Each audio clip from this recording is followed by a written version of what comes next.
Welcome back to the Inside Scoop. We've been talking about an iconic image, an image of a boy that we thought had been shot, hiding behind his father by the Israelis.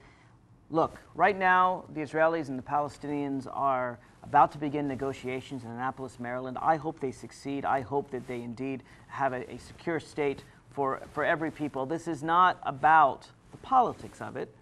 What it's about is, as a journalist, how offended I am, and I hope you are, by staging events.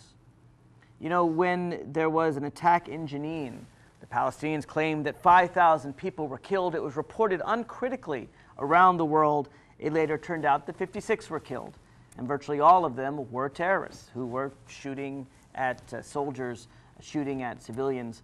These were people with guns that were killed, not children. So I think the media has to be careful. And what we've seen in the video is all kinds of questions, at least in the Mohammed al-Dura affair, this iconic image. To me, one of the most powerful things was everyone shouting, "The boy is dead, the boy is dead," before the boy actually dies.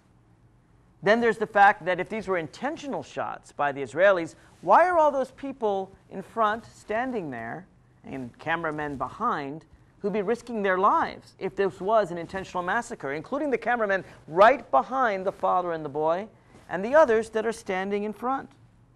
What about the angle of the bullets?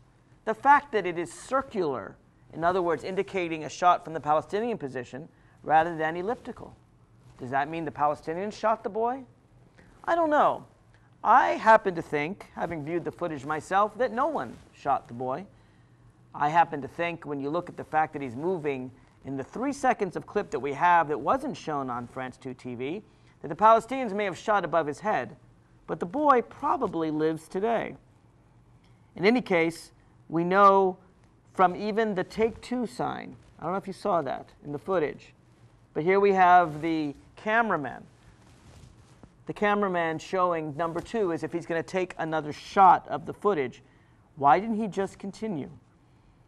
Why did he cover the lens and shake it at the exact moment when it appears the boy had been shot, particularly if the bullets weren't coming from behind him, but from the other side? These are questions that I hope we get an answer to, and I hope that this proceeding in the French courts will get an answer to. I think it's striking that the first judge, the French judge, didn't want to see any of the footage, declared that his reporter, Charles Onderland, this very professional French reporter, the Jerusalem bureau chief for France 2, the second station owned by the French government, this very official station, pictures published by the New York Times, he didn't even show up in court.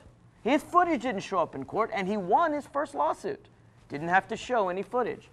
All because apparently the French judge was persuaded by a letter from the French president, who knew nothing about it, but said Charles Onderland is a good man. The appeals court, interestingly, just this week, has ordered all 27 minutes to be shown, and France 2 still can only comply with 18. What is in the missing 9 minutes? Well, let me show you some other footage that may give you an indication of what may be in that missing 9 minutes, and then I'll be sure when we finally get that 9 minutes to come back on the Inside Scoop and tell you what was there. I want to show you, though, a different clip, a clip taken on the same day by a different boy. This is a boy, I want you to notice, has a big red spot in the front of his forehead. He looks like he's been shot between the eyes, except that he's wandering around and he looks perfectly okay, except for the fact that he has the supposed blood spot in the middle of his forehead. Then I want you to watch as he falls down and his friends carry him to an ambulance, all in the hope that cameras will check out the scene. Let's watch that footage. There's the boy. He has what appears to be a Molotov cocktail. See, look, can you see between his eyes? He's got a red spot already. He doesn't look like he's been shot. There you go. He looks fine, right? Oh, his friends pick him up. They pick him up, and now they're going to carry him. Look, here comes the cameraman. It's, who is it? Talal Abu Rahmeh, the same cameraman in the France 2 shot. And he's filming this boy with this red splotch between the eyes as he's carried by his friend. Look at his back. Did you see that? France television. I'll show it again if you want.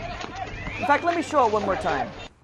What you're going to see is that Talal Abu Rahmeh, France television is back, is filming this boy, who apparently has been shot. This boy with the Molotov cocktail, with a red bullet between his eyes, but why does he seem so well here? Why does he seem perfectly fine if he's just been shot between the eyes? His friends pick him up and carry him. The man in the gray shirt calls for a cameraman. One comes over, and now here comes Talal Abu Rahmat, the infamous prize-winning journalist who captured, there it is, France television, look at his back. And he's filming this boy with the red splotch between his eyes as they carry him to an ambulance.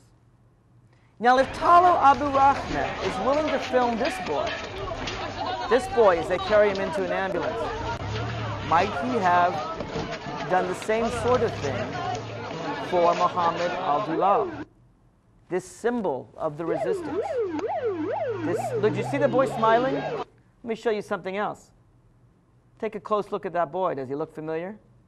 I'm not sure, but could it be the same boy? Or is he just happy that his friend's been shot, even if it's not the same boy? The point is that there is a media campaign going on, and it's not all true. And I have no problem with legitimate presentations of violence. They need to be addressed, absolutely. But what else is going on here? As we close, I want to show some of how this clip has been used in the Arab press to justify even more violence.